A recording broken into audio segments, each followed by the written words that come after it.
All right, we have begun streaming here. Um, my name is Dr. Jason Pinkney. I'm a professor of physics and astronomy here at Ohio Northern University.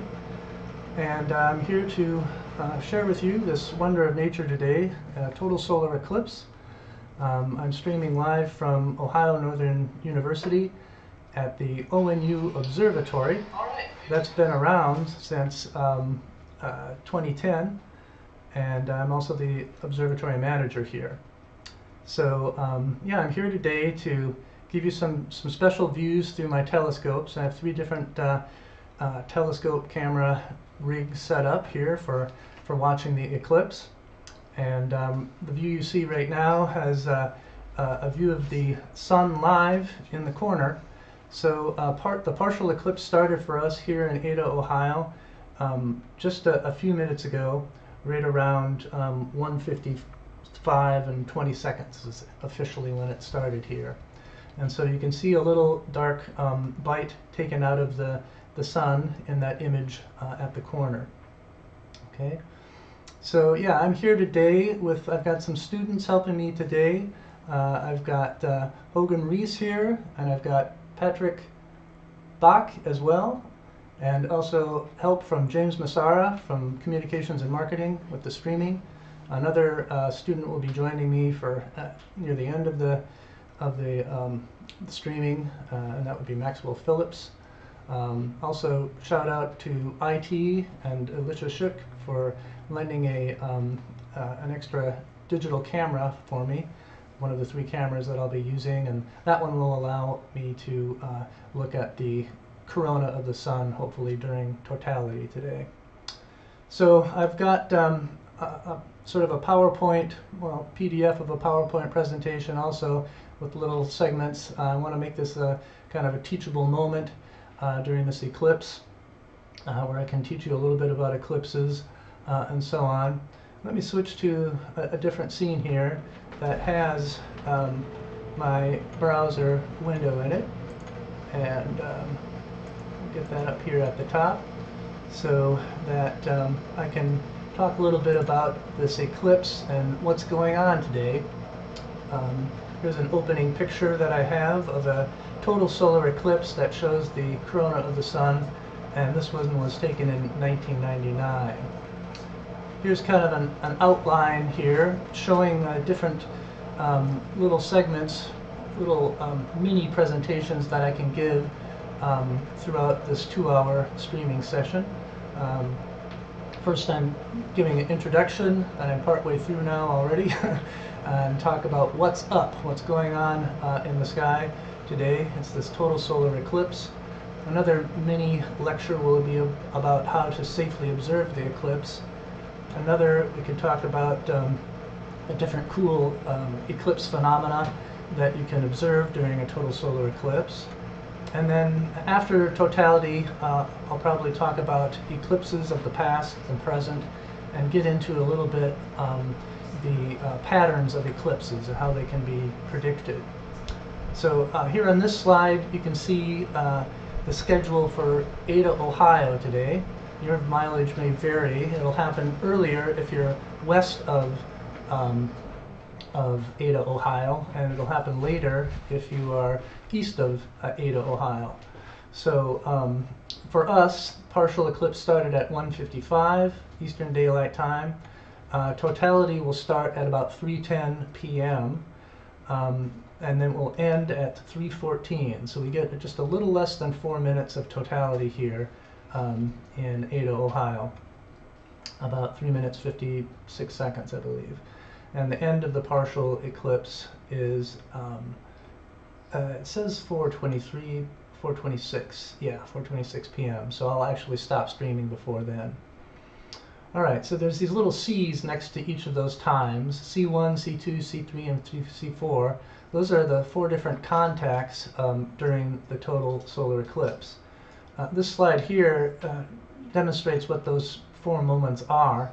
This is a composite photo taken by Rick Feinberg that shows many different pictures throughout a total solar eclipse that happened in 2012. And you can see contact 1 is when the partial eclipse very first starts.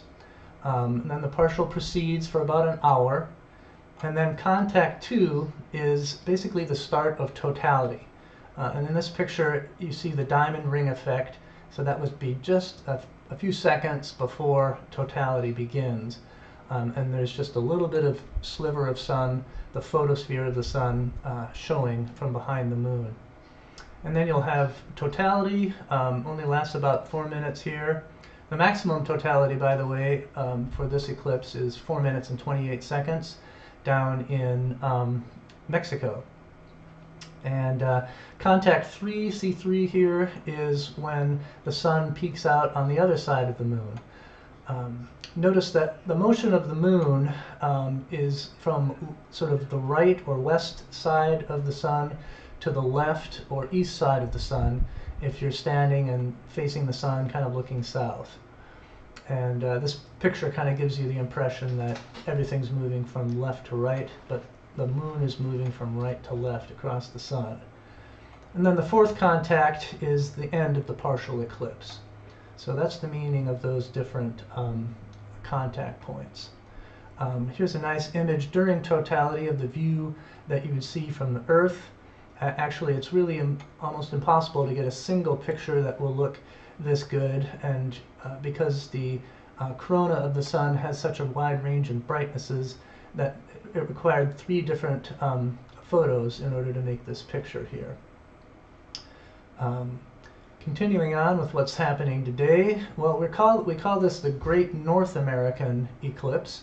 The previous one we had in 2017 was the Great American Eclipse, because that one just went across the United States. This one is going across Mexico first, then the United States, and then Canada. So it's called the Great North American Eclipse. And this view here is kind of a view maybe from the perspective of the moon looking at the Earth. And it's a map showing these blue lines here. These dark blue lines show the path of totality and how it is crossing the Americas here today. The green lines show the limit of the partial eclipse. And yeah, so this is a total solar eclipse that we're having today, April 8th, 2024. This is part of a whole series of eclipses, which is called the Saros series, number 139. And I hope to try to explain those Saros cycle patterns after the eclipse later today. For an actual photographic, like satellite view of the Earth during a solar eclipse, I've got this picture here that was taken during a 2016 eclipse, and you can see the umbra is the darkest part of the shadow pattern, and that's where totality is observed on the surface of the Earth. So that's roughly in the middle of this picture, and then there's the penumbra part of the shadow, which gets kind of gradually fainter away from the center.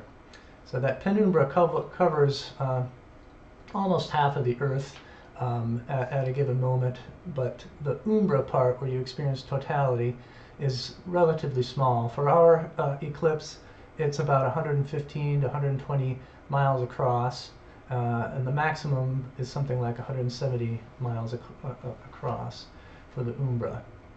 Its size depends on the distance between the Earth and the Moon. All right, so I've got more slides about just basically what eclipses are, but I thought I would take a look at some other tabs here that I have up in my browser that are kind of interesting for seeing what's going on. And this is a nice map here of the United States that is an interactive map, and it shows the path of totality.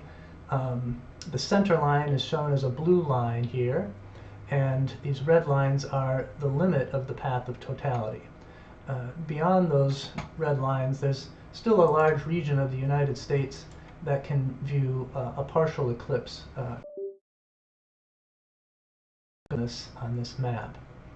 But yeah, you can click on part of this map that corresponds to where you live, and this may be the current position of the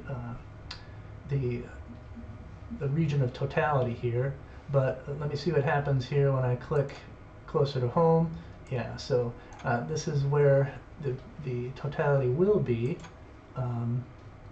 And I can zoom in a little bit more to find our location on the map, Ada, Ohio. We'll find Ada here on the map, and then when I click on that, it kind of shows you the outline of, oh, it went away. Let's get that outline to come back again. The outline of the region of totality during maximum totality for the eclipse for Ada, Ohio. And it also gives the times of those different contact times. And I can actually put my pointer on these different contact times to see where what the shadow would look like looking down on the Earth from space. So it's an amazing phenomena. This shadow will be moving across us at 2,086 miles per hour. So it's faster than most jets. It's hard. Some of them do try to keep up with the umbra to make the eclipse last longer, but it's very hard to. You can't really keep up with the speed of the moon's shadow moving across the Earth. All right, so I wanted to show that. A little look here at the weather here in Ohio, and we've got some thin clouds that'll be interfering a little bit today with our views, but we should still be able to get views. Just makes it a little trickier to choose the right exposure time and so on. So we've got some clouds that are thin, but will be moving across us. The cloud cover is expected to be about 52% or so this afternoon. And I've got another favorite website, which is the Solar Dynamics Observatory website, and this can provide live views. Well, they're delayed by maybe 30 minutes to an hour or so. It's updating right now as I watch, and it gives us views taken by a satellite, the Solar Dynamics Observatory, and so there's no interference from the atmosphere of the Earth, and there's all these different wavelengths that it can be viewed in. Ultraviolet tends to show us a lot of information about the corona of the sun.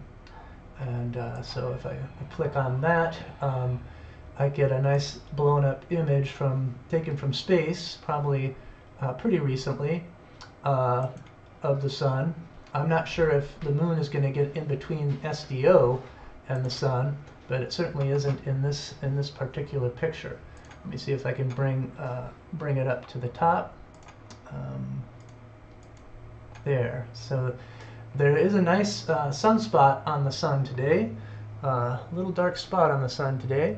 It has a name, actually. They're named active regions. This is a pretty big sunspot. You may even be able to see it with solar glasses on if you have very good vision. The number for this active region is 3628. Active region 3628. And so, yeah, so these are some of the websites that I'll be kind of keeping an eye on as I go through and share this eclipse with you today. Now I wanted to go to a different scene. Let me move this pop-up a little bit below and go to another scene for showing how the sun looks through some of the different detectors that I have. Okay, so here I want to show you a view through, let's put away that view from the Solar Dynamics Observatory and bring out a view from, oh, looks like it disappeared on me.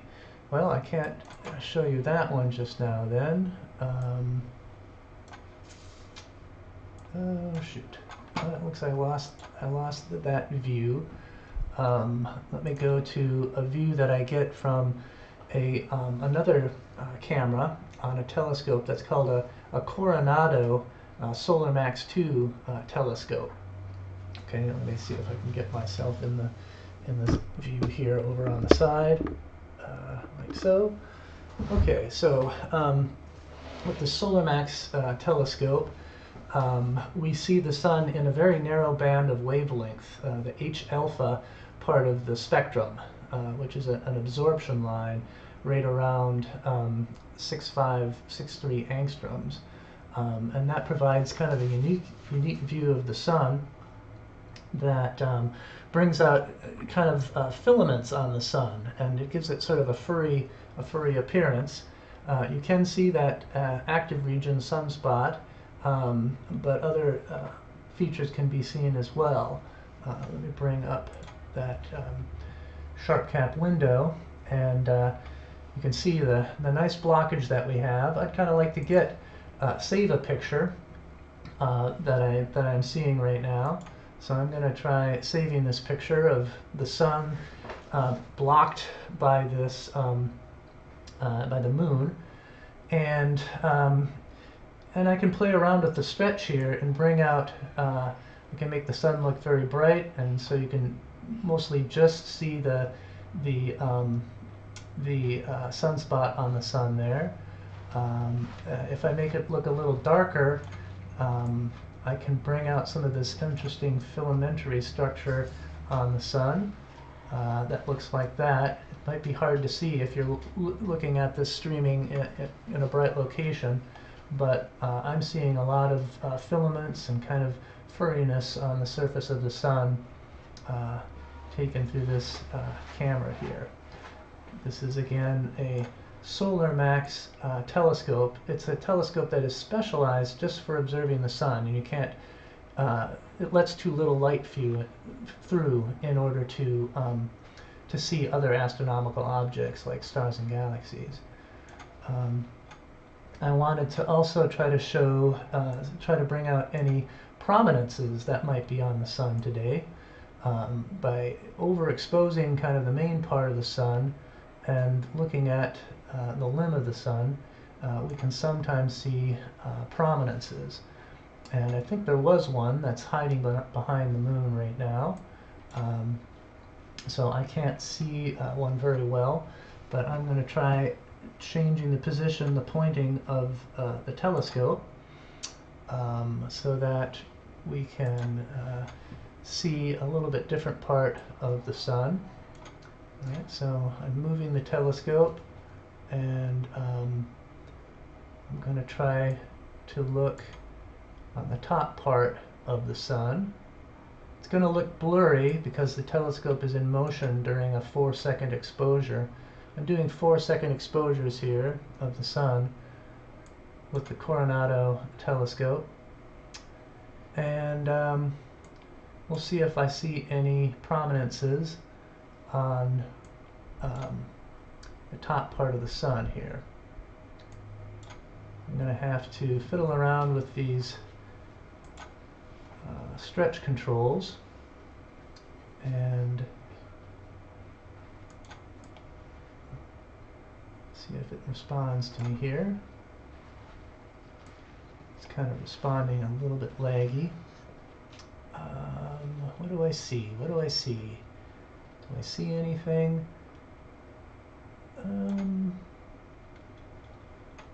Not too much in terms of prominences. I did see some earlier, but now I should have to make it so that the main body of the sun looks very bright, and then that may bring out the prominences. So I think there is just a slight wisp of prominence that's showing up here, but it's rather hard to make out. Okay, so now let's try going to another scene, another camera that I have going. It produces, they're not quite as phenomenal images when we're in this stage of the eclipse, but it should be a better camera to use during totality.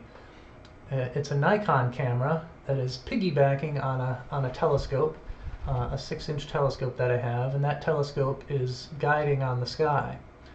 And so yeah, so we're getting this live view through a Nikon, and I simply have a Eclipse glasses, kind of like these Eclipse glasses, torn in half and taped on the front of the lens with electrical tape. We'll take it off when it's totality, but right now that's allowing me to get these images of the sun without damaging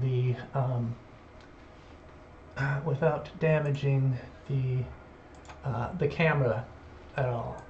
All right, so let me take a little capture here using this rig, and then I should be able to show you these images that are collecting now on another window, this XN view window. Let me see if I can bring that up. Here we go. And then I will look at that. Oops, that's not the one. My XN view window is here, and I'll just double click on this latest image that we just took, that we captured with the sun. Looks like my settings are for a little bit too short exposure time, but you can see how the moon is taking a bite out of the sun. Now let me try changing the settings a little bit on this. I will increase the shutter speed quite a bit, and my settings that I had set before have changed on this, and so I'm going to do another capture and then take a look at that new picture, see if it looks any better than the last one. Yeah, that's a little bit better. It's an 80mm zoom lens, so not the largest amount of zoom, but it's a good field of view for being able to see the corona and possible planets around the sun during totality. Okay. So what time is it now? About 2:23 our time, and so let me see if that picture came up visible to you. Yeah, it looks like it is visible to you guys. And very good. So I've shown you two of the setups that I have for watching these eclipses, and it's progressing along nicely here in its partial phases. So now I'll switch to a view here, a sort of a live view of me with a wide field of view using this webcam. And I'm going to ask for help from a student. Do you want to do my filming for me? So Hogan is going to be my videographer here, and I am going to talk a little bit about how to safely observe solar eclipses. Am I centered in this? So you could go ahead and pick it up and just sort of try to keep it pointed at me, because at some point we're going to walk outside and look around at my setup and talk about using these different ways to view a solar eclipse. All right, so what most people will order are these kind of cheap cardboard solar viewers. Hopefully they're not counterfeits so that they have the wrong kind of mylar films in them. But if you have the right ISO rating, 12312-2, that should have dense enough filters on them for being able to view the sun directly. So this is a good way to view the sun during the total solar eclipse. When it's totality, you'll want to take these off though, and really appreciate how the corona of the sun looks, because you won't be able to see it with these glasses on. But keep them on until totality starts. For yours, you might want to take them off and inspect them, make sure there's no scratches on them, maybe dust them off a little bit, and you can put them over, if you need glasses like I do for long distances, you may want to put them right over your glasses. So yeah, these provide a 1x magnification. In other words, no magnification at all of the sun. So that's kind of your go-to way to safely observe the eclipse. Oh, about putting them on, that's kind of a tricky thing, is just to put them on safely without blinding yourself. And I would recommend going out and facing the sun, you know, not looking at it, but you can feel the warmth of the sun. You can tell when you're facing the sun. And then kind of look down and put the glasses on, and then gradually look up. And this can be a test to see if the glasses are good enough. Well, first you use your peripheral vision to look at the sun. On a daily basis, we catch glimpses of the sun without any solar glasses on in our peripheral vision. Over the years, it can do damage to your retina, but it's not in the center of the field of view. It's something called the fovea on the eye. The fovea is what you need to read and see things really clearly. So staring at the sun is when you put the sun on your fovea, and that can damage your fovea and make it hard to read for the rest of your life. But you can put these on and then look kind of away from the sun at first, and if it looks pretty faint, visible but pretty faint, then you can look directly at the sun with these glasses. All right, another approach for observing the sun is a kind of a pinhole approach, a pinhole camera approach. So I've got this sheet here that I made where I've labeled all these different sizes of holes. And a true pinhole is kind of like you see at the top here, a very tiny little pinhole. That turns out to really be a little bit too small for looking at an image of the sun on the ground. The idea is you put your back to the sun and you hold up this card and you look at the shadow of this card on the ground, and the sun will come through these holes, and you won't just have a circular image. When the sun is being eclipsed, you'll have an image of the sun. So if the sun is partially covered, you'll see a little sliver of light in there. So I played around on non-eclipse days with this, and I found that this size hole here, about an eighth of an inch hole, is a pretty good size. There's a compromise between how well focused it is. You get the crispest image with a small hole, but you get the brightest image with a large hole. This hole is too big for getting a crisp image, but it will make a bright dot on the ground. So I've chosen 1/8 of an inch, and I made a whole sort of array of holes that spell out ONU, where we're filming from. So got those all sort of spelled out here today. And I kind of wanted to demonstrate how that looks. Oh, and by the way, these are kind of glasses that look pretty dark, and they're pretty good at protecting your eyes from the blue light of the sun, but they are not dark enough. You can see lights in a room through these, so these would not be good enough to protect your eyes. All right, so we're going to walk outside into the observing room part of the observatory, and I'll show you what the result of using these different cards are. And I think we'll be able to see it just right on the ground here. Our observatory faces south, so that direction is south, and the sun is kind of up there, covered by a little bit of cirrus clouds. And so if you point that down at the ground right now, you can see my array of circles. You can hardly see anything at the bottom circles getting through from those really small pinholes. But right here is, at about this level, is the 1/8 of an inch hole. And you can see that even in the bigger holes, like up on top, that you're getting kind of an image of the sun with a bite out of it.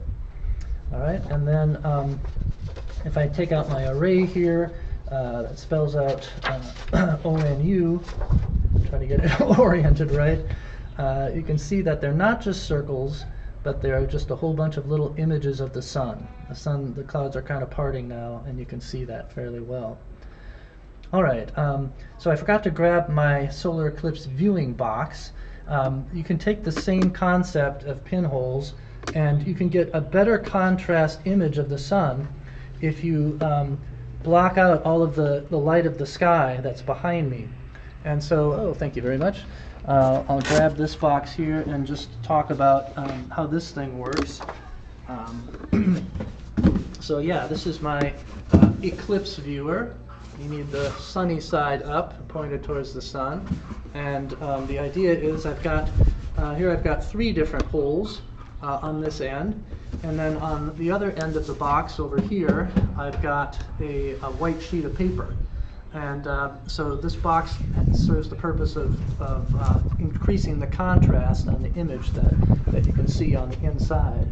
So I can try to look through here, and oh, isn't that nice? It looks a lot brighter in here when I look through and see the images of the sun on the back of this box here. So this is something that takes a little bit more time to set up, but it's basically pretty low technology. Pinhole camera using some holes here, and then a viewing hole here.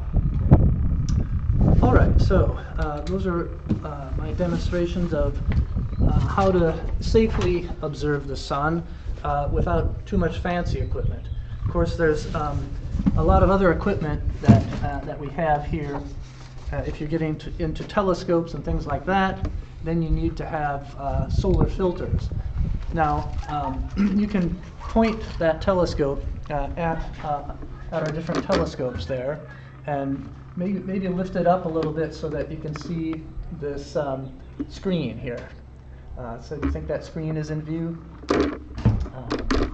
So I've got a whiteboard here, and I'm projecting an image of the sun on the whiteboard. So that is a live image of the sun with a bite taken out of it by the moon.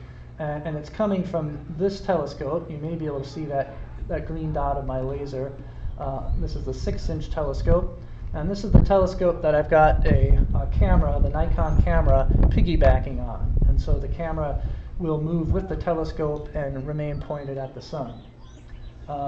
This taller telescope set up here, this is a Questar 3.5 meter, 3.5 inch, not meter, but 3.5 inch Maksutov telescope.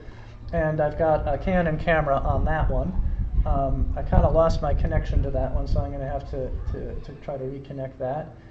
And then, yeah, so that's my Canon view, and that has a solar filter on one end. It's essential that you have a solar filter on the telescope in order to keep it from burning things out in your detector.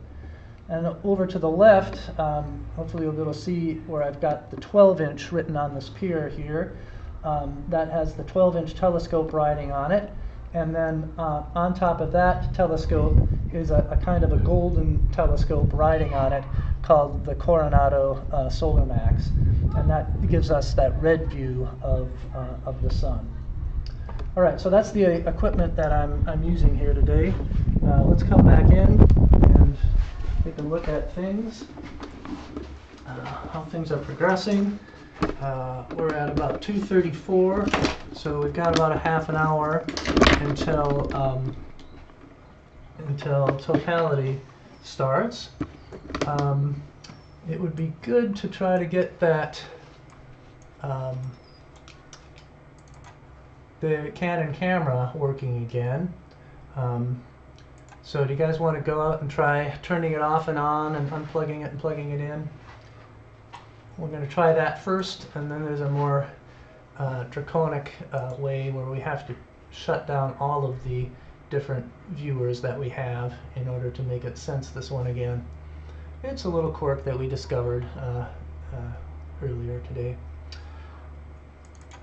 All right, so with camera. Back in again. All right, nope, it's not working. So looks like I'm going to have to close these other windows down in order to get this thing working again. Let's go to this one here, and Yeah, I'm gonna go ahead and shut down these ones here. Just sharp cap. And then try again. And we may need to, yeah, try turning it off and turning it back on again.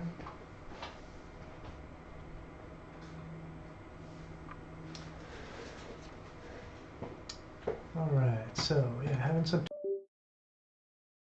detectors, and I'd really like this one to work. This is a continuum view of the sun. And it should look kind of like that when it's going. Let's get that continuum view going here. No connection.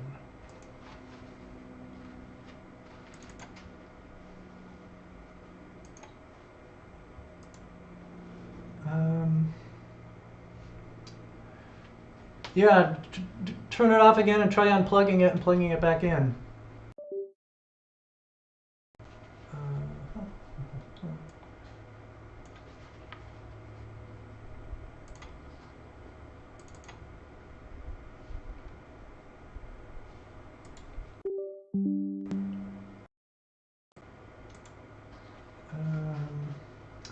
Well, this worked before, but it's not really working now for some reason. So I may have to give up on that one and just work with my view of oh, wait a minute. There's something I still have to try here. Oops, not this. We're going to try that again, Hogan, with this turned off.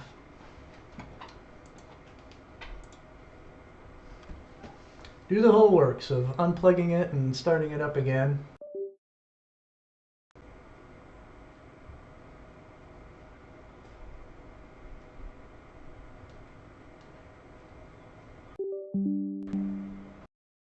Sounds happy there. When I look at it, there we go. So unfortunately I have to turn off the other cameras in order to get this to work. Getting battery low. Alright, so I'm going to go to live view shoot and get my live view. Okay, good. Now it's coming through the way I wanted it to. It's live view. You may need to tweak the pointing slightly up.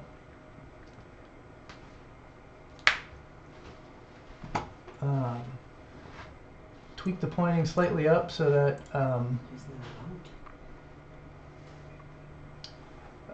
so at any rate, we've got this live view here, and the pointing isn't quite the way I want it anymore. The telescope has been tracking, but it's not tracking perfectly. So I wanted to get a nice view where I could zoom in here and show you the zoom view and everything. Yeah, that's better. A little lower. Wait, here's the live view.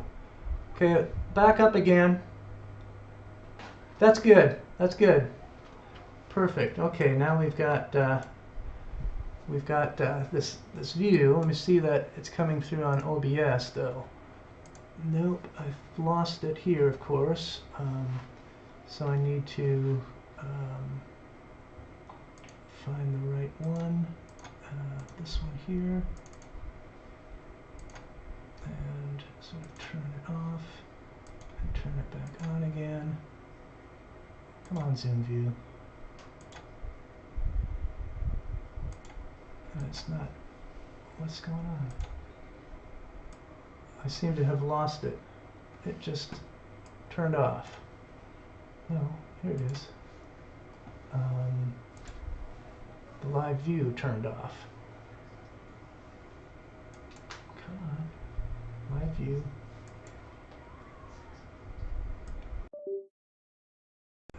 The connection was lost. Okay, great.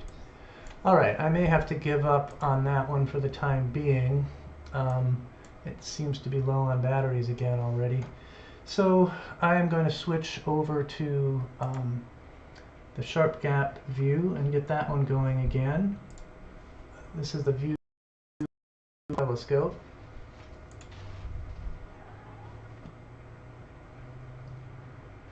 I'm waiting for it to come up here. There we go. Alright, so now we've got a live view coming from the Coronado H-alpha telescope, and could use a little better pointing on that.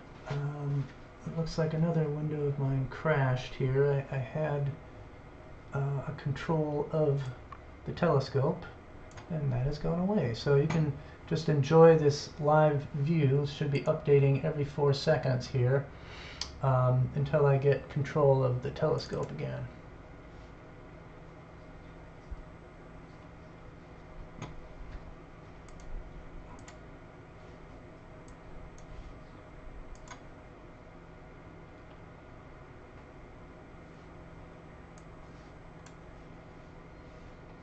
Okay.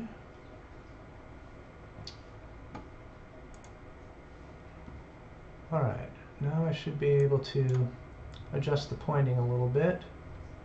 And I can see a little bit of evidence of a prominence at the top of the sun in this image. Oh, wrong way. Let's make it go up a little bit. Doing 4-second exposures, that seems about right for getting a good amount of counts coming through this H-alpha filter, getting our H-alpha view of the sun. Quite a bit of the sun is now covered by the moon as we're moving along in this eclipse towards totality. Alright, so here we are with that nice live view. Now, it might be nice to get back to a view where I can talk a little bit more about eclipses and phenomena to look for during a total solar eclipse. It'd be nice if I could at the same time have one of these views up. So let me see if I can manage that. Well, I've got my browser and live view window. But I'll do the sharp cap one. Here we go. Whoa, that's big. A little bigger than I wanted.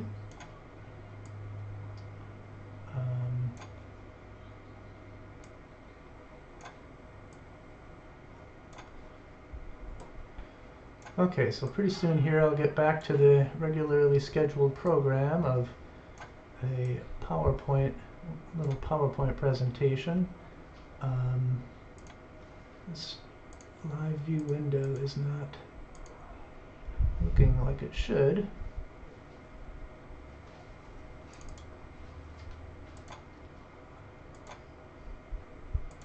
It's not. There, is that going to make it work? For some reason, I'm getting this kind of gray appearance here instead.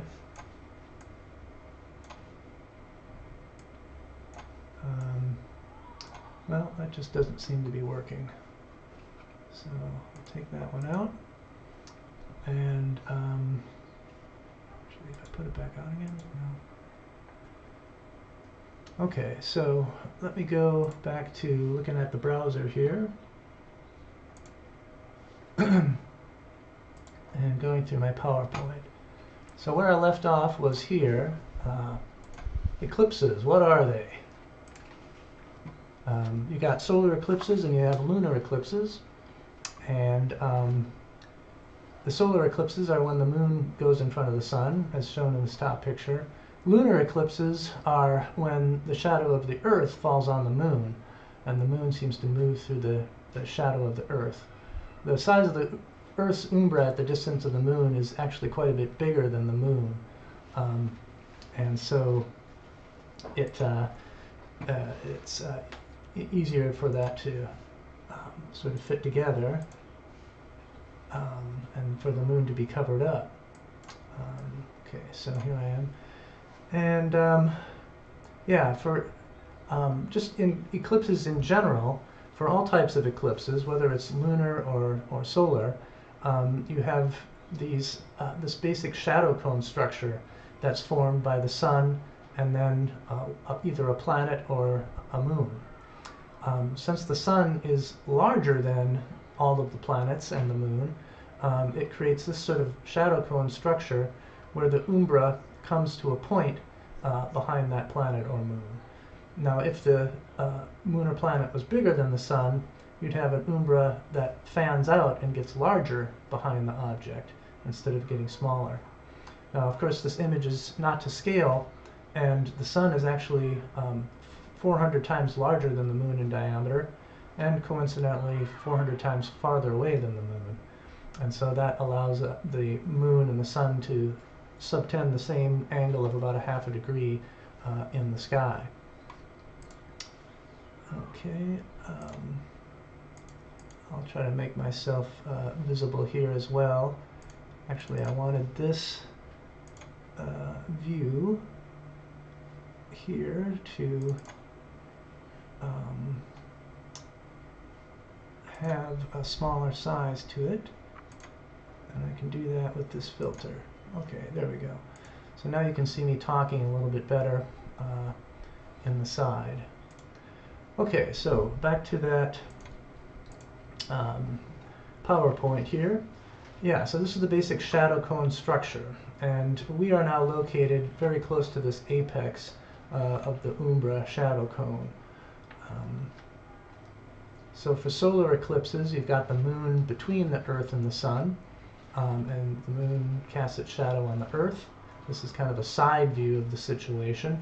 The moon's distance away from the Earth changes throughout its orbit, and when it's relatively close to the Earth, you can have a total solar eclipse quite easily, and it completely covers up the sun. When the moon is far from the Earth, then the umbra apex does not even reach the surface of the Earth, and you can experience an annular eclipse where you see a ring of light. So there's all sorts of eclipse types, and the name that we give the type of the eclipse is based on the maximum immersion of the sort of the maximum amount of shadow you get on the Earth. So if it's a total solar eclipse, that means that somewhere on Earth, sometime during the eclipse, the umbra will hit the Earth. But if the umbra never hits the Earth, it could be a partial eclipse. An annular eclipse is when the center of the shadow cone crosses the Earth, but the moon is so far away that it can't cover up the sun. And then there's a hybrid or mixed, where you switch from annular to total or total to annular during the eclipse. And similarly, there's different types of lunar eclipses. Okay, so those are some basics about eclipses and how those work. All right, now I wanted to talk about phenomena that you can observe for an eclipse. And that's this section right here, a cool eclipse phenomena. The thing that I'm really looking forward to is a view of the corona. It's got a white misty appearance, and it's the hot 1 million degree atmosphere of the sun. Then with a telescope you may be able to see prominences, and that's what that H-alpha Coronado telescope is able to show. So this is a solar eclipse with prominences visible along the edge, and they should appear pinkish, and that's part of the sun's atmosphere called the chromosphere. So the chromosphere is another thing you can see either as big prominences or smaller little dots of pink around the edge of the totality. It's looking a little bit dark out there, and I think that's simply because the sun is getting so covered up right now. Then we've got Bailey's beads, where the moon is at just the right distance so that the photosphere of the sun peeks through little crevices in the moon. The diamond ring effect happens just before totality and just after totality. So it has this appearance where you can start to see the corona, and just a little bit of the sun is peeking out. And another thing to look for are planets and stars during totality. And so we have here an image of the sky that I created with stellarium that shows the sun and the moon, and then nearby it, closest up and to the left, is Mercury. You probably won't be able to see that today, especially with any clouds, because it's rather faint, and it's on the far side of the sun. Venus you should be able to see down and to the right of the sun, maybe about 10 degrees or so. And about 20 degrees up and to the left, you've got Jupiter. That may also be visible, depending on your cloud cover. We are also interested in this comet 12P Pons-Brooks and whether that could possibly be observed. And it's going to be very faint. Maybe if you have very clear skies and a very long exposure, you may be able to make out that comet in an image, but you probably won't be able to see it with your eye. This is a pretty accurate depiction of how the sky will look. It won't be quite as dark as during a moonless night. There'll still be light hitting the Earth's atmosphere 100 miles away from here, or 50 miles away from here, or whatever. And so there's still a sort of sunset light or twilight type of light that we'll be getting. Here's what it would look like if there was no atmosphere. You'd be able to see the stars much more clearly, and the Jupiter and the planets and so on. So yeah, that is a very cool eclipse around thing to look for, cool eclipse phenomena. Also just sort of look away from the sun, look at the wraparound sunset, and the sky's starting to get dark for us now here. The temperature should drop noticeably, maybe 5 to 10 degrees or so. People tend to whoop and holler when totality starts. And then there's these shadow bands, kind of a subtle feature that you can see looking away from the sun at a white sheet of paper. It's good to have or any sort of a white surface that's very uniform and facing the sun. Then you look away from the sun and look at that sheet, and you will see these shadow bands. They're just sort of flickering light, sort of slivers of light that are being created by that little sliver of the photosphere of the sun that still remains in the sky. And so the last 30 seconds before totality and after totality is generally when you can see that the most clearly. And I'm going to be having a student pretty soon here take the webcam out and look sort of live around at the sky and look for shadow cams, look for shadow bands on the sheet that we have set up outside. And also point the webcam towards the sky to just sort of see what a natural eye view looks like of the sun and the sky, and hopefully we'll be able to pick up some planets around the sun as well. So if you're in a more rural area that has a lot of insects and animals around, they may behave kind of funny as well. Chickens tend to go into their coops as if it's nighttime. Some nighttime insects might come out, and daytime insects may go away, and bats may come out, etc. And also cool eclipse phenomena, I just have listed that looking at the face of the sun itself is cool if you have a filtered telescope. Currently we've got this active region on the sun that's making that main sunspot. It's active region 3628 and a couple other active regions. We are in the time of the solar cycle right now of an active sun, and so that means more sunspots per month and more prominences and flares and coronal mass ejections. So this is roughly how the sun looks today without the moon in the way.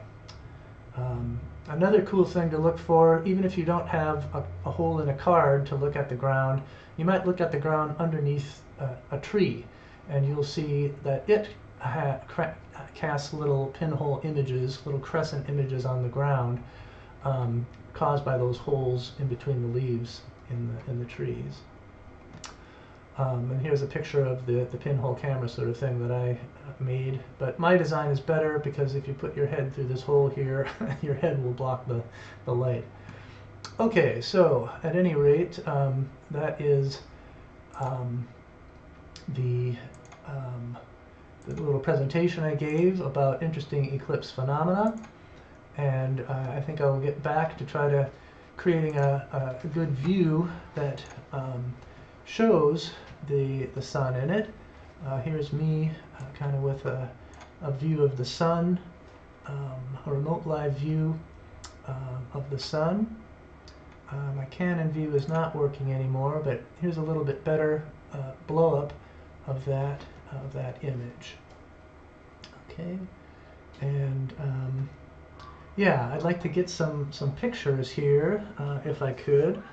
It's 2:56, so we're getting pretty close to totality. That's around 3:10 or so, and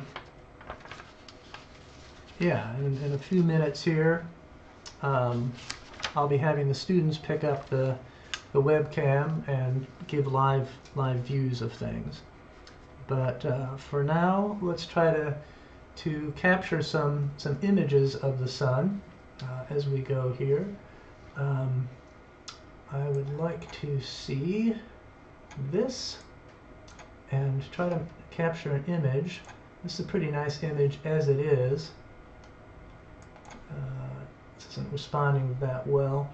I'm going to save this image that I'm getting through the Coronado of the sun. I'm going to use the telescope controls to reposition the sun a little bit here, off to the side. Right, so you see that I'm pointing the telescope in a slightly different direction. I prefer having the sun over to the left when I'm using this interference filter setup. And let's see if I can capture some images that have a little bit different appearance to them. I can do a live stack, and it will start stacking 4-second exposures for me. And I'll stack a few of those and then play around with the appearance of that and try to get, perhaps bring out that corona, not corona, but the prominence that's on the sun and other features. So there's a stack of 6 frames, so I'm going to pause it and then play around with this stretch here. If you could just let me control it. Play around with the stretch of the sun, this image of the sun.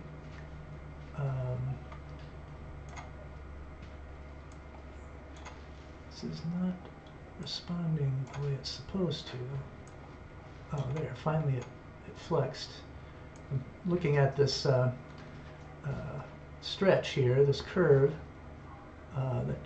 where I can control what the black level is and so on. And you can see that when I change it, it can bring out the kind of mottled appearance of the sun. So that's kind of a pretty cool picture there, where you can see the mottled appearance of the sun. So I'll try saving one of these exactly as seen. Okay, so I've captured that view of the sun. And now let's try a very different stretch where I make the main part of the sun look really bright and try to bring out stuff that's so faint that I have to change the black level. Ah, there. Now you can see some prominences pretty clearly here in this image. One over here on the right and one on the top. I'll change the pointing of the telescope slightly. Oh, I'm not doing a live image right now, so I can't change the telescope pointing. But I'm going to save this image because it nicely brings out the that image of the sun. So I need to resume, do one more exposure, and then I should be able to save it with a different name. There we go. So that's kind of a cool view where we can see some prominences on the sun. Alright, it's 3 o'clock for us now, and we've got about 10 point something minutes left. Getting quite dark outside there. And I turned the light on in this room, so you're probably seeing me get darker and darker. I guess I could turn this on in here. Okay, so yeah, so this is our view through the Coronado. The other way I've been getting images is through the Nikon camera. Let me try a view of the Nikon now. It seems to have gone away, so I gotta start up the Nikon again.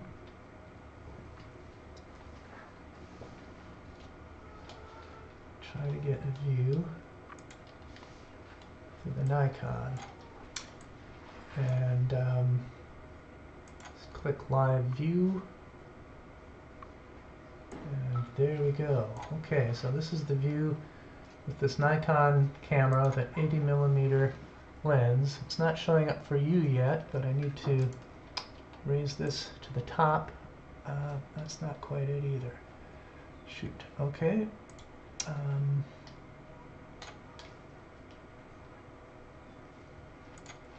I'll try to sort of have to turn things off and turn them on again in order for it to look right. Alright, so there we go. We've got this nice view here. It's a live view taken with the Nikon. Now, unfortunately, this live view, you can't really adjust it. I can make adjustments, but they only affect the that seemed to affect it a little bit, changing the aperture f ratio. Changes things, but it automatically adjusts the exposure.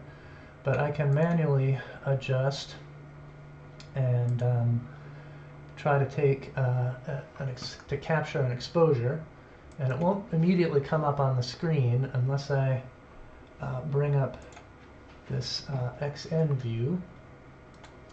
Let me close some of these windows here and see if I can bring up a view here with XN view of a picture that I just took. This is just basically like a photo viewing program here. It should allow me to view a picture that I took. Oh, look at that. So I needed a longer exposure. Let's do a longer exposure and or higher ISO. Let's go to maybe a 200th of a second.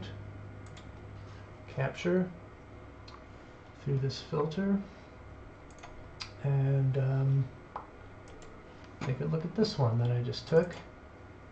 That's a little bit better, and I'll zoom in on it, and we can see how good of a picture we have taken with this Nikon. It's being taken through a little flimsy Eclipse glasses. Okay, that's being used as a filter, and I'm going to be taking those off pretty soon here to get pictures through this Nikon of hopefully the diamond ring effect and images of things like the corona around the sun. So yeah, I plan on removing that filter in about 4 minutes from now. In about 3 minutes from now, I'm going to have students lift up the webcam and show you some things with that. But I wanted to get this Nikon view ready here. I'm going to switch to the live view being on top right here. So here's kind of a live view of the eclipse, really getting close to totality. I don't think this view through the filter will allow me to see the diamond ring effect very well. Yeah, so that's coming along nicely. So I kind of want to take a look outside as well. I could switch to this kind of live view of myself, and then this view here coming from the T5i. That is not a live view anymore. I need to, not the T5i, but this Coronado. I need to stop the stacking and go back to a live view. And oh my, you can barely see anything at this point with this 4-second exposure. I may have to up it a little bit. It presumably should still be able to capture there. If I just keep this stretch where I want it, then it should still be able to see parts of the sun through the Coronado. And even when the sun is covered by the moon, little, what do you call them? Little prominences should be able to stick out of the side. So I'm trying to adjust this now so that maybe we can see some of those prominences. They may not turn up very well with just a 4-second exposure. I guess I could switch to a little longer exposure, like 8 seconds. And okay, so we're getting those live views through the Coronado. And it's going to be kind of getting harder and harder to see anything through that as the sun gets blocked off, because the Coronado is made for looking at a very bright unblocked sun. Alright, so here's me back again on this live view. For walking around, I think I want to get a wider field of view going here. So I'm going to take off, oops, that is the wrong one. I want that, I wanted this one. Change the filter on it so that there's no filter. And there we go. Now we've got a little corner view of the live sun and a view of whatever is seen through the, the webcam. All right, so I think I may step out myself with the webcam, and we're at 3:08. This is the time that I was going to sort of hand this off to the students to take a look. I could go ahead and take a look around, and yeah, we want to point that and see how different the sky looks here. It's very unusual looking. You should be able to point it at the sun without damaging it too much, and just sort of kind of keep it moving, gliding across there. And we're looking at, if you look at the white screen over there, at this point I can't really tell that there's any, it would be nice if this were like a painted wall so that the wind that's moving things, well, I can see Venus very nicely now, down and to the right of the sun. Looks quite impressive. There's also a nice colorful 22-degree halo around the sun in all these cirrus clouds that we have up in the sky. So you may be capturing that very nicely. Okay, so yeah, keep watching, going back and forth from the view that we have. The sky around looks very dark, as if it's we're getting rain clouds or something like that. And so it looks really unusual to see Venus peeking out the way it is. So we're definitely in this, getting into the, there's some birds going by. And I don't know if we're going to be able to see shadow cones, but yeah, we are getting close to totality now. So I may be away from the microphone a little bit as I'm fooling around, but we have basically hit totality now here at ONU. All right. I'll try to take some images. I need to take off a live view with the Nikon. So I'm going to take the filter off with the Nikon. Now, there we are.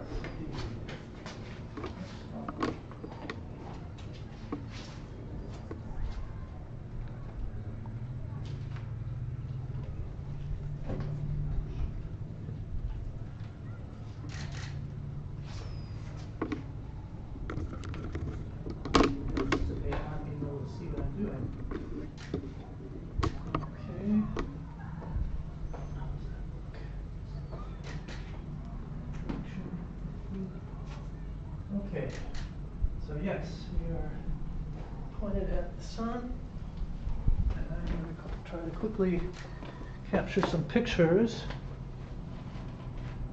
Do this. That's beautiful, yeah. Let's do a capture of that. Oops. So I need different view. Here we go. Capturing.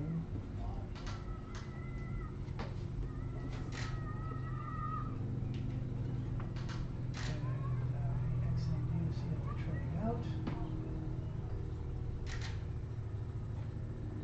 Yes, there we go. We've managed to capture totality here.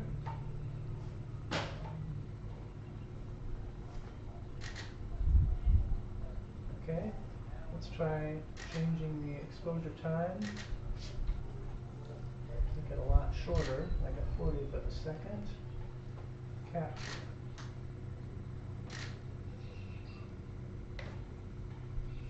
Tenth of a second. Capture.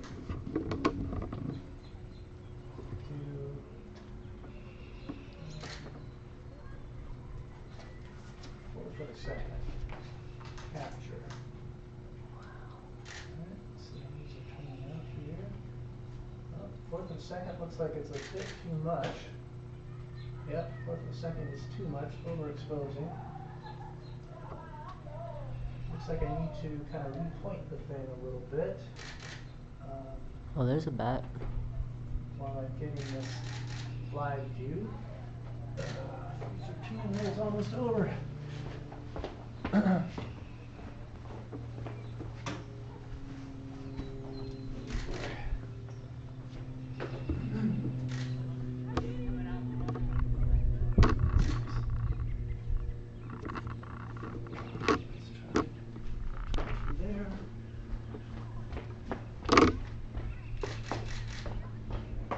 Beautiful, yeah. So there we are in totality. Another capture. Let's make it quarter of a second was too long of an exposure. So 1/10 of a second. Capture that. Pinkney is what I'm filming coming through. Or are we on a telescope? Yeah, it may be too dark to see much. I'm going to switch the view. Oh, the sun's coming back. To, yeah, I can see that. Oh, wow. It's turning out pretty good. It's over already. Okay, Nikon. This does the Nikon things. Wow. And we're back towards the don't stare at the sun section. Sadly. Is it back? Yeah. It's back. Oh, man. Wow. I gotta wait another 20 years? Oh, it's more than that. Oh, more than 20 years? Oh, damn. Depends on if you travel. Yeah. Which I don't. Oh, wow. I should have looked at it longer. Oh, man. That is crazy. All right. Look at that. Venus is already gone. Okay, so it should. Can you bring the microphone back in here again? Indeed, I can. Are you watching the? Here, let me. Let me get, Oh, yeah. the white screen? Yeah, look at that. The white screen. Shadow bands. Not seeing any. And yeah, so sorry we were away from the keyboard and such when I was trying to get pictures. Pinkney, I don't think they can hear you. Oh, yeah, you're right. Yeah, so now we got the sun peeking out, and and I never was able to notice any shadow bands. Right now we're sort of looking again, and all I see is like the wind moving the thing, moving the sheet around. So it wasn't quite good enough of a sheet in order to see that that shadow band effect. Okay. All right, but yeah, did you pan around the sky again, and you can see the atmosphere is lighting up a lot. It had gotten quite dark during that eclipse. Okay, so I'll go back to, let's bring the microphone back to the computer here.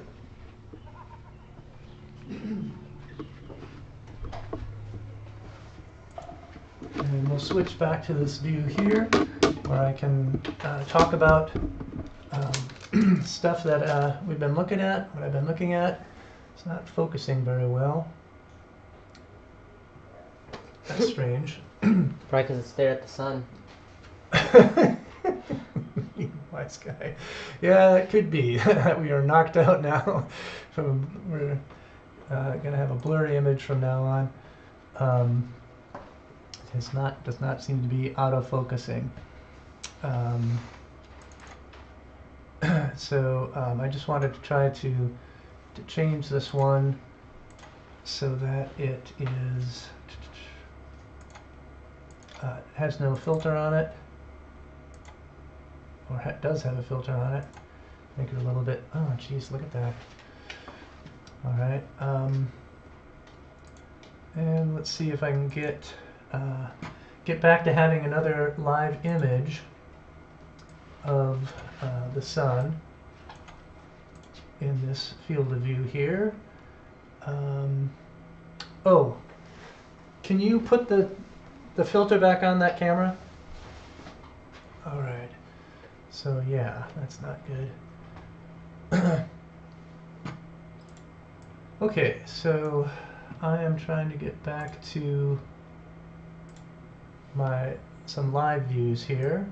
Right, so here's a live view coming from the Nikon camera with the filter back on again. And am I showing that to you? No. Let me show that to you with not that view, but this view right here. Okay, so that's the Nikon view, and I tried to use this Nikon to get some images of the eclipse during totality. And so I wanted to show you, I was hoping that I would get like 50 images, and I think I got about 4. And so this is an example of one of them right here. Let me bring out this XN view to look at the images that I've taken. Let's go back to here and start with kind of the first one that I took versus, and sort of see how it changed throughout the eclipse. So this is the first one I took during totality. There's an interesting bit of streamer that we have over here, coronal streamer, or kind of a coronal hole where there is no bright light over on the left, and a little feature here that's probably one of the prominences peeking out. Well, I have the ability to zoom in. Why don't we zoom in a little bit more on this picture and see what it looks like. That's nice. Yeah, so I didn't get completely skunked. I was kind of worried that I wouldn't get any focused images of this eclipse, and here's a nice one. Now I can lock onto this zoom level when I switch to another image. Let's see if I can do that. Doesn't seem to be switching to the other image. Oh, maybe it was. And they were just so similar. Yeah, this is image 12. This is image 13. Oh yeah, okay, that's noticeably different. I was trying to go to greater exposure lengths. And yeah, so this one shows more of the corona and more of this kind of little coronal hole here, and a bright little dot of chromosphere showing through from a what do you call it? From a prominence. Yeah, so this level is a good exposure for being able to see those little prominences on the side here and here. Very nice. Okay, and then well, I'll keep it zoomed in like that and look at the others. The others are going to get pretty overexposed. That's 11. Oops, I'm going the wrong way. 11, 12, 13, yeah, that one's pretty overexposed. You can see this pink here from the prominence. This one's really overexposed, and it would probably pay to zoom out. And this stuff up here isn't just diffraction spikes, it's some real part of the corona of the sun. So we were watching this through, watching it through cirrus clouds, but they didn't interfere that badly. So we could see the misty corona of the sun. And then number 15 was, I think this one was a quarter of a second, and that was, let me just double check. Yeah, this was a quarter of a second, f11, ISO 100, ISO 400, and that was kind of too much for seeing the main part of the eclipse, but you can certainly see the outer part of the corona extending quite a ways out here. So that looks pretty nice. Yeah. So we got some good pictures, and then after that, I believe I went to a shorter exposure. Yeah, that's a nice one for showing coronal streamers. And then even a shorter exposure. I didn't have the composure or time to offset the pointing of the camera towards Venus and Jupiter, unfortunately. But Venus was clearly visible to our eyes up in the sky, and it might have even been captured by the webcam. All right, so I wanted to show those captured images, and going back to the live view, we're seeing more and more now of the sun. It still has this nice crescent appearance to it. So we were talking about, you know, how long do we have to wait for the next one? So that we could talk about the topic of eclipses of the past and future, and get into the predictability of eclipses. So I'm going to switch to, oh, looks like it's almost focusing on me again. I think the webcam was a little stunned after the eclipse, but now it's auto-focusing on me. And I'm going to talk here about eclipses of the past and future. So let me bring up my browser on top of things. There we go. All right, so first I've got a slide just kind of emphasizing how rare these total solar eclipse experiences are. Since the paths of totality are less than 170 miles across, only a narrow swath of the Earth's surface can see totality at a given moment, or even throughout the whole eclipse. It's just a narrow swath that you can see in this image up here, the blue path. And granted, a much larger region, like the whole entire United States, was able to see a partial eclipse today. So, how often can you see a total solar eclipse if you just stay fixed on one spot on the Earth? The answer is about once in 370 years. But this is an average, you know, over thousands of years and the entire Earth. There are certain places that have to wait over 1,000 years for the next eclipse. And some lucky places might only have to wait a few years for the next total solar eclipse. This total solar eclipse went across some cities in Illinois, like Carbondale, Illinois, and they experienced the 2017 total solar eclipse. So there was a case where there was only about 7 years between total solar eclipses. But that was just a lucky spot on the United States where these two eclipse paths kind of cross each other. Now, a total solar eclipse, or TSE, occurs somewhere on the Earth about 2 times in 3 years. So that might give you a rate of 0.66 eclipses per year. But if you look over a longer period of time, like using Fred Espenak's table of 5,000 years of eclipses, you see that it's more like 0.62 times per year on average. And that means that you see one about every 19 months or so. Now, there's been a factoid going around that on places like the New York Times that say that total solar eclipses occur every 18 months. So that's wrong for a couple reasons. One, the average amount of time separating eclipses is a little bit more like 19 months than 18. And two, you have to put the word on average in there, because you can't expect to see a total solar eclipse somewhere on Earth exactly 18 months from now, or even 19 months if you use the right number. You can't expect to see one. That is on average, they're separated by about 1.5 years, or about 19 months or so. Okay, so that's one point to make. Another is that solar eclipses of some type, it could be total, annular, hybrid, or partial, occur somewhere about 2.4 times per year on average. So most years you'll just get 2 eclipses. In fact, you have to get at least 2 eclipses in a year. There's a minimum of 2 eclipses per year, including all types, and a maximum of 5. It's possible to have 5 solar eclipses in a year. The numbers are very similar for lunar eclipses as well. And then if you just limit yourself to the more interesting solar eclipses, the totals, the annulars, and the hybrids, those occur somewhere about 1.4 times per year on average.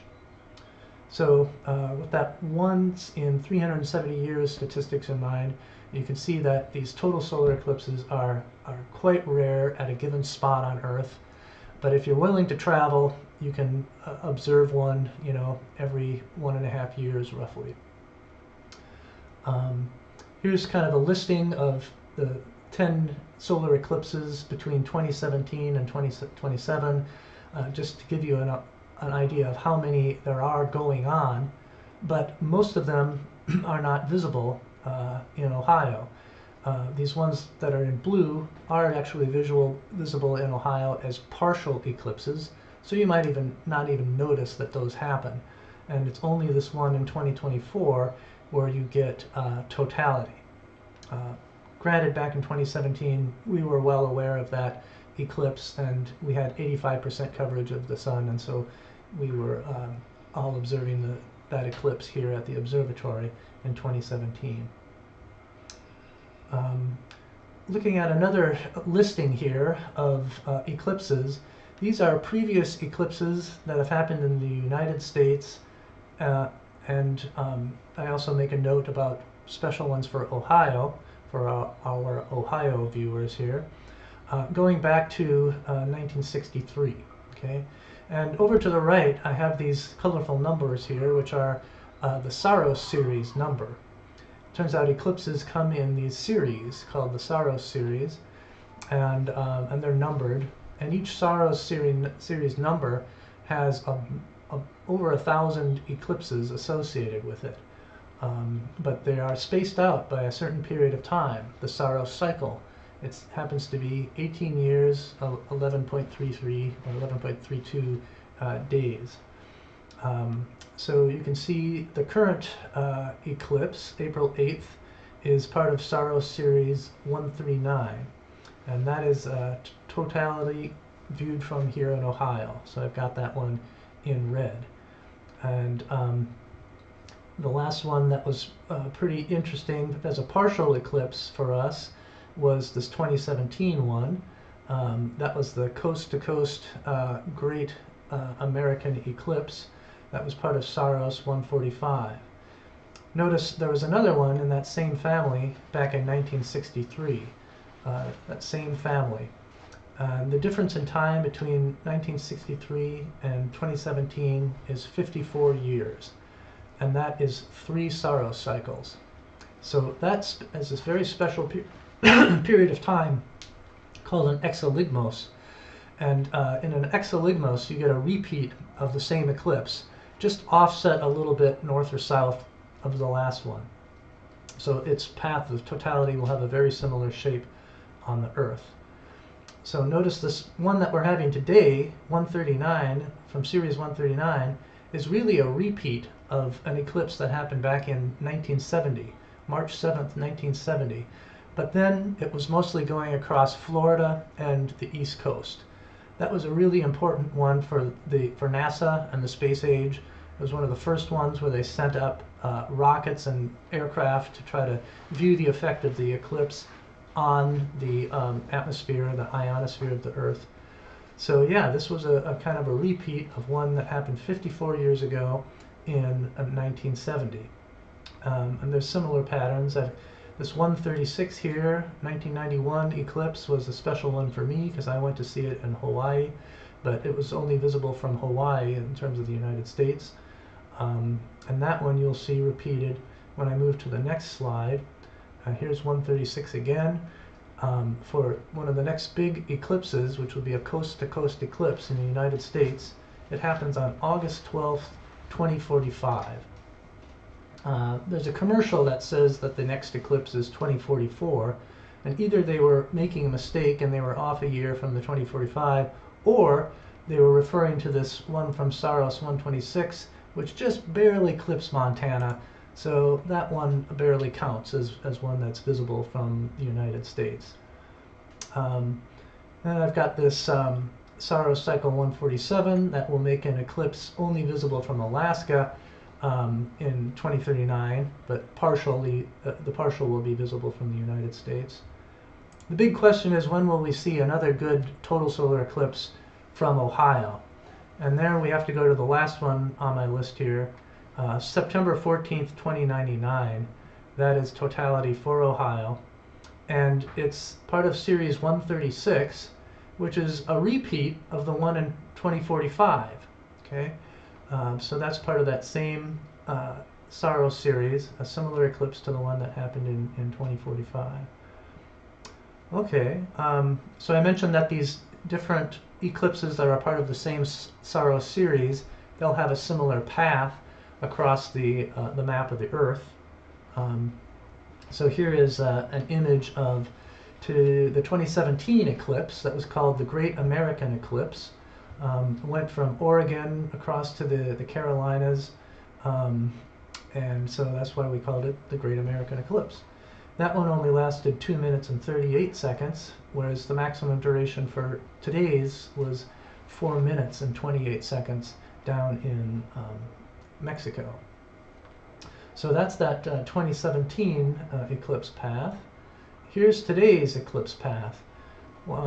So it's a bigger size for these umbral circles here, or ellipses, that we have, because the moon was a little bit closer to us during this eclipse, giving us this greater length of totality. And as I said, this is part of Saros series 139. Another interesting difference is the angle that this eclipse makes across the Earth. When we're looking down on the Earth, it kind of goes from low to high. And all eclipses move from west to east. So all you need to say is low to high to give the kind of trend of that eclipse. Notice the 2017 eclipse went from high to low. Okay? That is, first order, mostly dependent on what month of the year the eclipse happens. So if you have an eclipse that's happening soon after or around the time of the vernal equinox, which ours is happening on April 8th, and the vernal equinox was on March 19th this year. So it's just a couple weeks after the vernal equinox. That is when the sun, so this is a time when the sun is kind of crossing a special line in the sky called the celestial equator at a very sharp angle. And as you look at the sky, it's going from low to high and right to left. And that results in a path on the Earth going from low to high as you go from left to right across the Earth. So that angle is reflective of how the sun's path in the sky, called the ecliptic, is oriented relative to the celestial equator. If you see a total eclipse around June or December, that will be a solstice, and the center of the path of totality will tend to have a more horizontal appearance. Now there's another tilt involved, which is the tilt of the moon's orbit relative to the sun's path. That's a 5-degree tilt. So your actual angle that you get for these eclipse paths can vary even on the same month from one eclipse to the next. If they're on the same month, you can still get a variation of plus or minus 5 degrees in the angle that these eclipses make. So here's a comparison of some eclipses that are from the same Saros cycle, 139. This is the 1970 eclipse on March 7th that went across Florida and the eastern seaboard. And then we have the one that happened today. And then here's down here, 2078 is one exoligmos after the 2024 eclipse. So this is one exoligmos before, this is one exoligmos after. You can see the slant of the blue curves is pretty similar, and but this next one in 2078 is not going to go through Ohio, but through the southern United States. And here are some more future eclipses for the United States and Ohio from Saros cycle 136. And this one is so important because it gives us the big 2099 eclipse that will go across Ohio again. But it's related to the 2045 eclipse, which I might still be alive for, that will go across Florida in the southwest. And then the 1991 eclipse, which I did experience because I was right around here in Mazatlan, Mexico for that eclipse in 1991. So these eclipses, they come in families. Here's another slide that's showing a whole bunch of eclipse paths from Saros series 136. And they start in the bottom right here in 1937. And 18 years after that, you get this 1955 eclipse. 18 years after that, you get this 1973 one. Here's the 1991 one that included Mexico. 2009, 2027. Here's the important 2045 one that will be a nice coast-to-coast one for the United States. And then some related ones after that. But if you just go 18 years after a really good eclipse, you'll be 1/3 of the way around the Earth. And so that next eclipse in 2063 will probably not go anywhere near you. But if you wait for 3 of these eclipse Saros cycles, then you have an eclipse that's passing through almost the same place on Earth. So that's how we can, those are some important cycles to know about for predicting when eclipses are going to happen. This pattern here is also useful for knowing when an eclipse happens. Because if you ask, like, when is the next eclipse going to happen just anywhere on Earth, it's not going to be 18 years in the future, like a Saros later. It's going to be from a whole different Saros series. So this plot here shows a little yellow circle for every solar eclipse and a little gray circle for every lunar eclipse. And it shows that in a given year, you typically have about 2 of each. Like in this year, 2015, you've got 2 solar eclipses and 2 lunar eclipses. Going to the next year, again, 2 solars and 2 lunars. But notice the solar and the lunars are very close to one another, and they can appear just 2 weeks apart. And you can see that there are these times during the year when you tend to have eclipses and times when you don't. Those times when you tend to have eclipses are called eclipse seasons. And an eclipse season lasts about 34 days. So there's about a 34-day period of time when it's possible to have eclipses if you have either a new moon phase or a full moon phase. So these little pairs of eclipses were happening during eclipse seasons. And so if you keep studying this diagram, you see that the eclipse seasons shift from one year to the next. And that's why there's this diagonal pattern. The eclipse seasons are not exactly 6 months apart, they're 5.7 months apart. So they keep shifting backwards from one year to the next and getting earlier and earlier. And so, yeah, there's a 5.7 months between these eclipse seasons. And if you wait about 18 years, then you'll be back to having the eclipse season during the same month of the year again. Okay, so that's the span between 2015 here and about 2035 or so.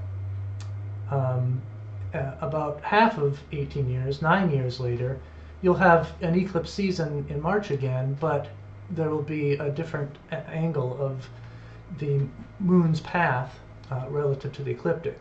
So the moon will be at its ascending node instead of its descending node 9 years from now.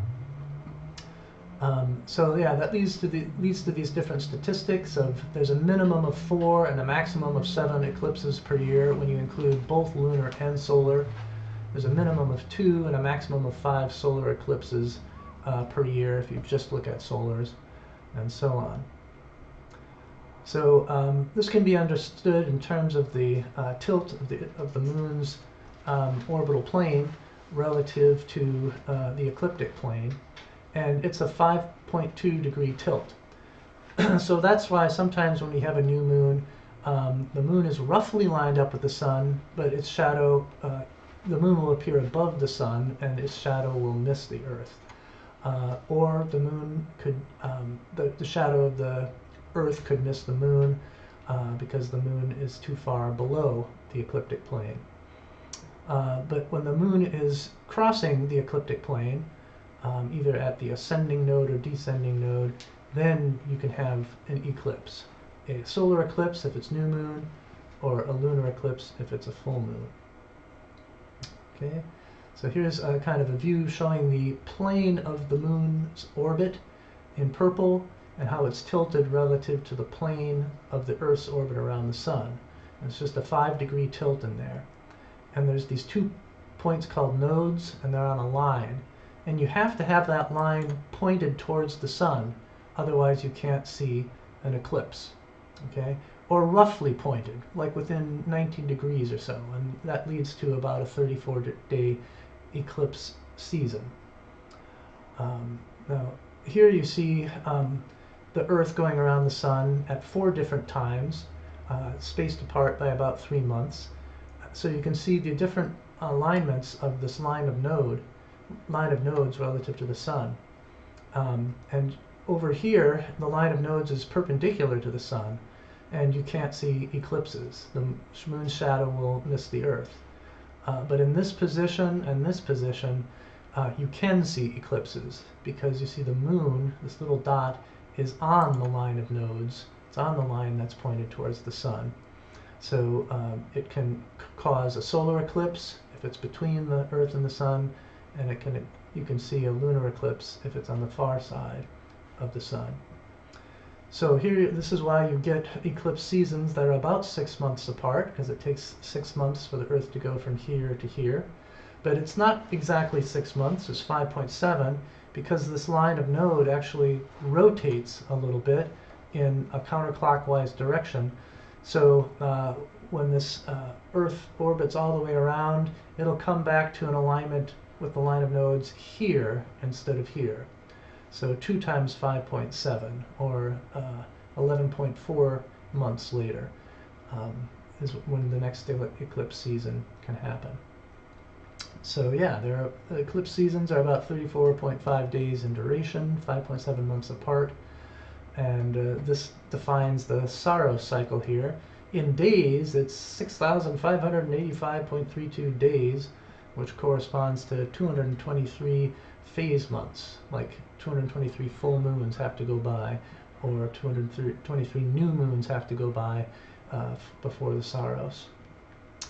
All right, and then that exoligmos is 3 Saros cycles. Very important number to look at. So there you have it.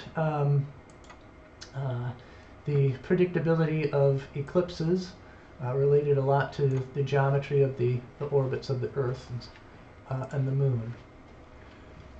Okay, so let's go and try to take some looks at our detectors. We've got Sharp Camp showing the Coronado view, and it's way overexposed now because I had increased it up to 8 seconds. Let's try to put that back to 4-second exposure. And there, that looks a little bit better. It's 3:46, so we still have some time left before the end of the partial eclipse. But now we see a different part of the sun is showing. Let me see if you can see what I see here.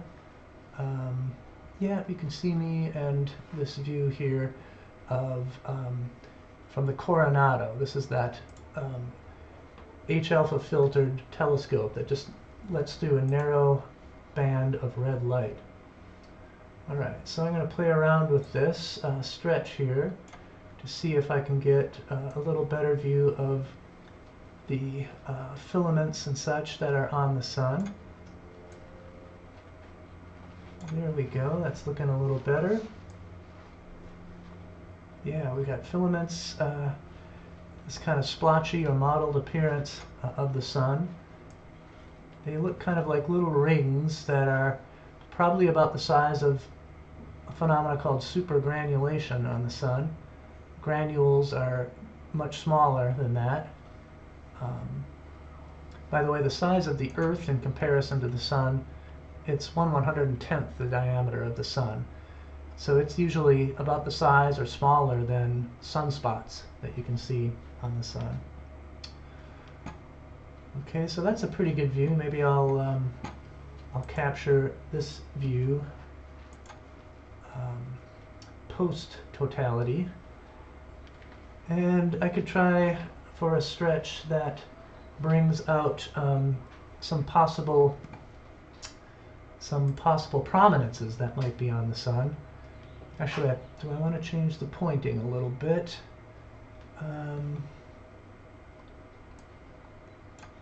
Not sure if that's essential here to change the pointing. I think I'll just leave the pointing as is. But I'm going to do what's called a live stack. So it should start, I'll clear the old one. It should start stacking these 4-second exposures. And I can already see a little bit of a prominence there. And this gives me a little more flexibility with a histogram to play with. Yeah, there's a nice little a couple prominences really. There's one on the top as well. Now, if you're trying to orient yourself, this is going to be different than the view if you just stand outside and look, you know, southward towards the sun, southward and up. It's viewed through. There's a diagonal in the optical system, and that ensures at least one flip of the view, one inversion. So it's probably flipped vertically. So yeah, I am seeing a prominence kind of up here on the sun, and another one here on the sun. And I'll see if I can make those look a little bit clearer.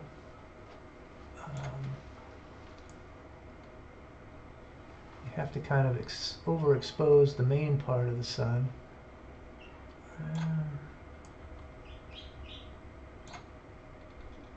Some confused birds outside. And here we go. How are we doing? That's looking pretty good. I'm seeing the prominences there on the sun fairly well. So I may stop stacking that and then save the view that I have. It's kind of cool since there's an eclipse going on. And maybe I'll clear it and start a new one here.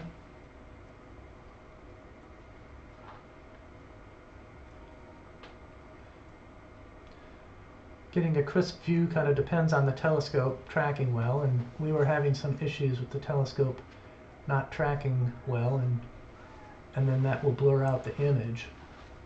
So here's one that's made out of 5 exposures. Let's try, that kind of mellows out the edge a little bit, but it's a little harder to see the prominences. Okay, that looks a little better there.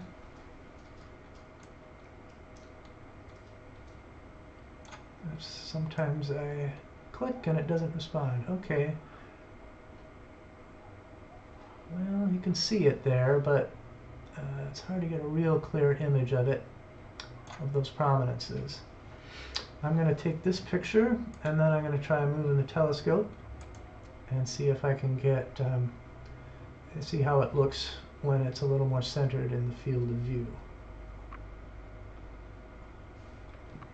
Okay, so let's go to take off the live stack. There we go.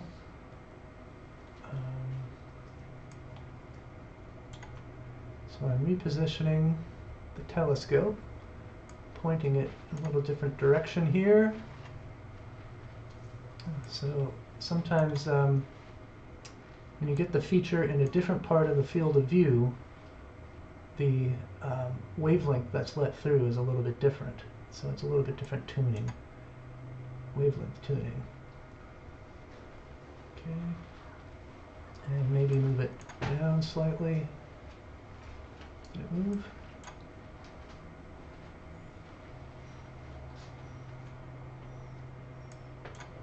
Move it slightly down, and then I am going to try doing a longer exposure again with the live stack. I have to clear the old one. Get back again here. So there's, it almost looks like a moon,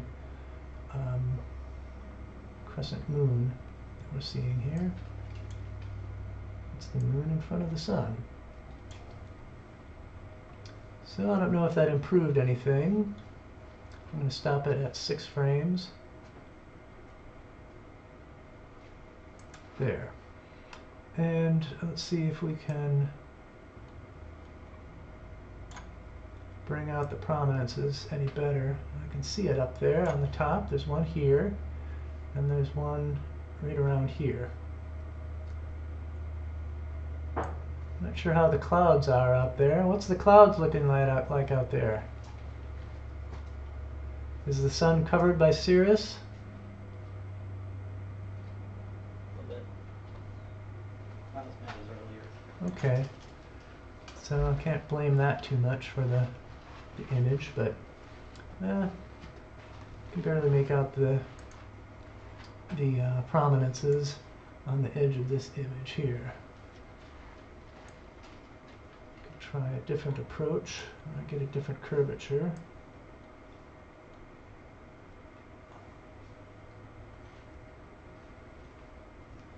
And see how this looks. That kind of masks it. I can't, there I can see it. Yeah. So it's about as good as an image as I can get right now with the Coronado. We could try another one that brings out the stippliness of the splotchiness of the sun. For that, I need to move it like so. And then change this curve like so. Then it looks quite a bit darker, but you can see interesting kind of filamentary patterns on the surface of the sun.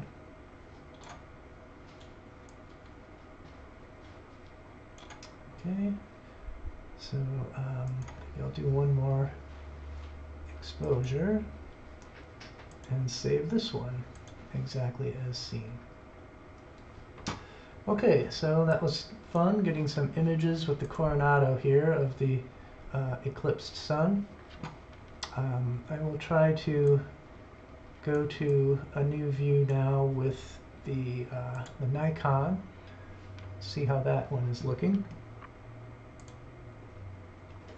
Live view of the sun with the Nikon. Alright, so let's see if you're seeing it. I'll do a preview image. That looks pretty nice. And I'm not sure, I don't think you're quite seeing it updated to how it's supposed to look right now.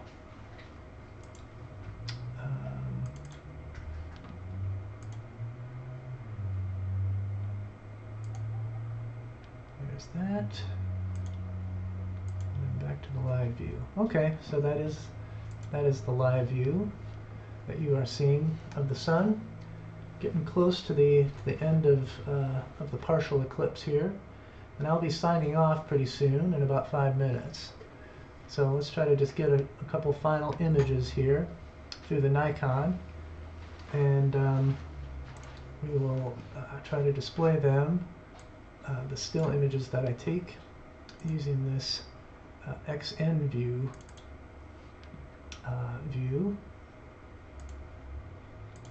Okay, let's see if that appears now for you. There, okay, it sort of overlaps the other one, unfortunately, but yeah, this is one of the views during totality. But now if I take a new image by hitting capture, it should appear here as a new reddish image. So we'll do a couple captures. They look bright enough. I'm going to try one with a smaller exposure time. Instead of 1/10, let me do 1/20 of a second and capture. Alright, so now you should be able to see the images that I've just been taking recently with this Nikon. Again, it's through a Eclipse filter sunglasses. That one is almost identical. This one was a little bit shorter exposure time, so it's not quite so saturated in the center. Nice clean view. I can't see the sunspot. There is a sunspot roughly in the middle of the sun. Perhaps if I go to a shorter exposure time, I'll be able to see that. I'll also change the ISO to 200. Go with even shorter exposure time, like a 40th of a second. Capture that. And then see what I have.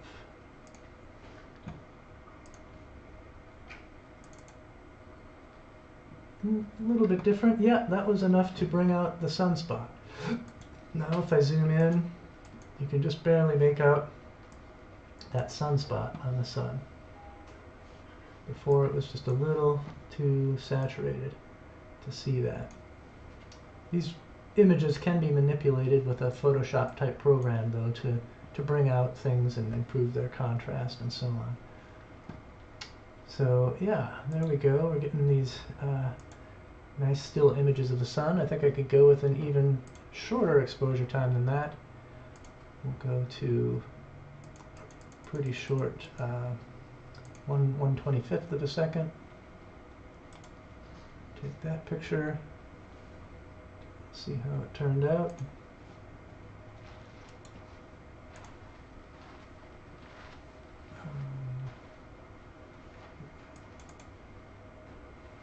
Yeah, that one's even a little bit better for being able to make out that sunspot on the sun.